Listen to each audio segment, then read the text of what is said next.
400 വീടുകളുള്ള മുണ്ടക്കായി എന്ന് പറയുന്ന വയനാട് ജില്ലയിലെ ഒരു ഗ്രാമമാണ്. ഇവിടെയാണ് ചുരൽമല അപകടം ഉണ്ടായിരിക്കുന്നത്.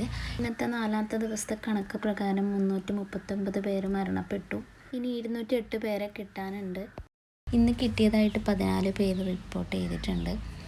ഈ ഒരു അപകടം ഉണ്ടായിരിക്കുന്നത് അതിശക്തമായ മഴ കാരണം ഭൂമിയിലേക്ക് വെള്ളം ഇറങ്ങുകയും ഭൂഗർഭജലത്തിൻ്റെ അളവ് വർദ്ധിക്കുമ്പോൾ മണ്ണിനിടയിൽ മർദ്ദം സംഭവിക്കുകയും സാധാരണ സ്ഥിരത നഷ്ടപ്പെടുകയും ചെയ്യുമ്പോൾ ഉയർന്ന പ്രദേശത്ത് ഉണ്ടായിരിക്കുന്ന കല്ലുകളും പാറകളൊക്കെ പൊട്ടി താഴേക്ക് വരികയും പ്രത്യേകിച്ച് മലയോര മേഖലയിൽ ഉണ്ടായിരിക്കുന്ന വലിയ വലിയ കല്ലുകളും പാറകളൊക്കെ പൊട്ടി താഴോട്ടേക്ക് ഒലിച്ചു വരികയാണ് ചെയ്യുന്നത്.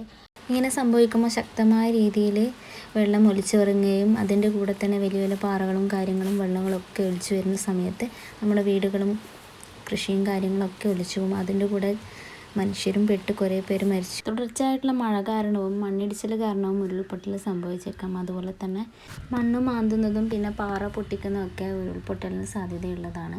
അപ്പം താഴെ ഭാഗത്തു നിന്ന് മണ്ണ് മാന്തിക്കഴിഞ്ഞാൽ നമ്മുടെ മേലത്തെ ഭാഗം അവിടുത്തെ വലിയ വലിയ പാറകളും കാര്യങ്ങളൊക്കെ ഈർപ്പം കൊണ്ട് അവിടെ നിൽക്കാനുള്ള ഒരു കപ്പാസിറ്റി ഇല്ലാത്ത കാരണം ഉരുൾപൊട്ടലുണ്ടാകുന്നു. അപ്പോൾ അതിലൂടെ ഒരുപാട് വൻ നാശനഷ്ടങ്ങളൊക്കെ സംഭവിക്കുന്നു.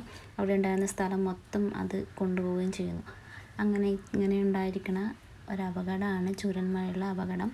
അപ്പോൾ ഈ ഒരു അപകടത്തിൽ നഷ്ടപ്പെട്ട ഒരുപാട് പേരുണ്ട്, കുടുംബക്കാരുണ്ട്, വീട്ടുകാരുണ്ട്. ഒരാൾ മാത്രം ജീവിച്ചിട്ട് ബാക്കിയുള്ളവരും പോയവരുണ്ട്.